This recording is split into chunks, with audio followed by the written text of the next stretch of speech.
morning, everyone. It's great to be here for the fourth of these annual conferences. But it's also great to be here to hear and see what the Centre have been doing over the past 12 months and the impact and influence that they're having.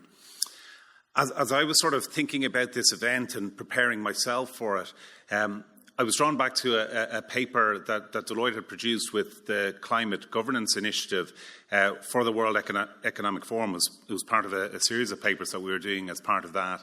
And just on that topic of intergenerational fairness, I was reading again just the definition within that paper around just transition and what is just transition.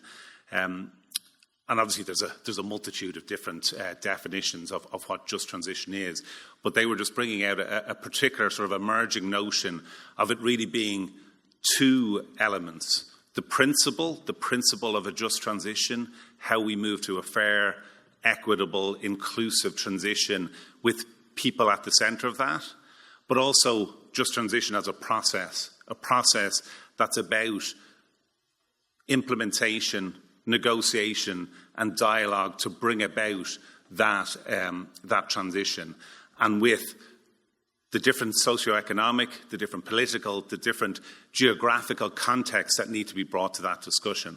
I thought that was just a really interesting thought when we talk about transition and just transition as a concept, that it's not just a principle, that it's a process. And actually, as we sit here today, we're part of that process, part of that dialogue to try and move that.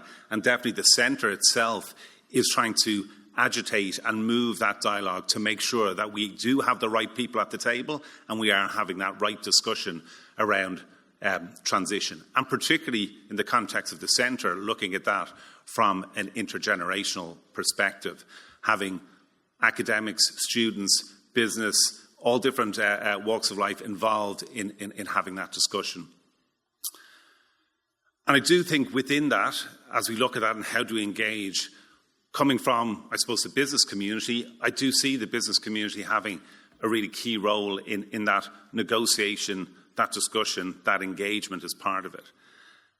But it's quite a challenging role at the moment. Like what I see today is I see business getting preoccupied with what we're seeing, geopolitical tension, a challenging economic environment, but also other transformational changes like artificial intelligence.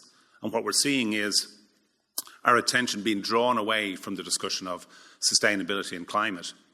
If we look back even a few years ago, when we did surveys of CEOs, top of their agenda in terms of areas of purpose was sustainability. Now we're seeing actually some of their priorities shifting. We're seeing artificial intelligence becoming one of the things that is most preoccupying the boardroom. So we need to get it back on the table. We need to make sure that business has this at their heart and that they're part of this dialogue. I am still quite optimistic about that at the same time, because what I see is that we are seeing a slow shift, but a shift from what was the traditional shareholder value of the world and of business to a stakeholder value view. Thinking about organisations and their impact on not just the bottom line, but on people, on their community and on wider society. And I think one of the key drivers of that, and it talks to what we're talking about today, is the intergenerational nature of the workplace today and the role that those different voices in an organisation are making. We are definitely seeing that, the strength of voice from the younger people within our organisations, having a clearer view and holding leadership accountable for the fact that you cannot just look at the bottom line, you need to look wider than that.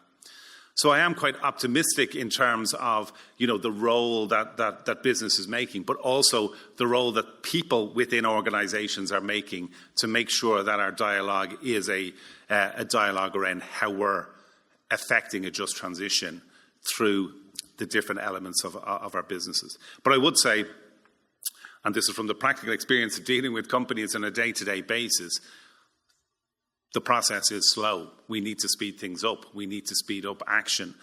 What we are seeing is that legislation that has come in across the EU in particular is driving changes. We're seeing a pace of change that we haven't seen before, and how businesses are particularly looking at this and engaging with wider policymakers, with wider stakeholders, and starting that greater narrative with their stakeholders.